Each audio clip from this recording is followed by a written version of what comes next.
Tim Bayer Aceh menggunakan drone untuk penyemprotan padi.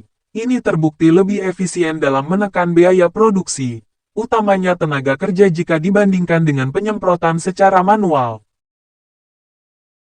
Koordinator Tim Bayer Aceh Syafi'i menjelaskan, dengan menggunakan drone XAGP-30, hanya dibutuhkan waktu 15 hingga 20 menit untuk melakukan penyemprotan lahan pertanian seluas 1 hektar. Untuk luas lahan 1 hektar dibutuhkan 24 liter cairan obat.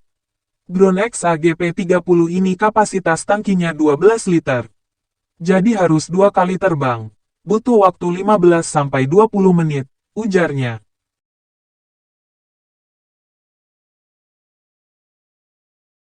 Ia menerangkan, drone dengan tenaga baterai ini mampu menjelajah hingga 1 kilometer dari titik ordinat take-off. Sedangkan penggunaan baterai, untuk satu baterai bisa tahan untuk terbang sampai 15 menit.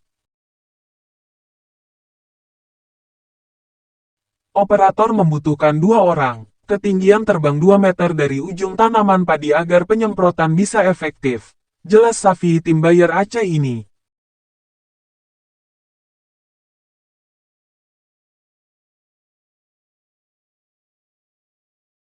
Sementara itu, Ketua Komunitas Juta Berbiren Bang Jojo mengatakan, penyemprotan padi menggunakan drone ini merupakan kerjasama antara Juta Berbiren dengan PT Bayer melalui program Better Life Farming.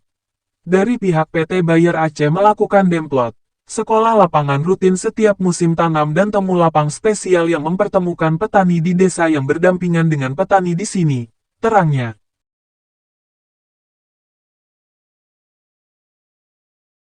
Ia menyatakan, sejak berkolaborasi dengan PT Bayer Aceh, dan menggunakan produk obat-obatan dari PT Bayer, terbukti hasil panennya lebih baik dan harga jualnya meningkat secara signifikan.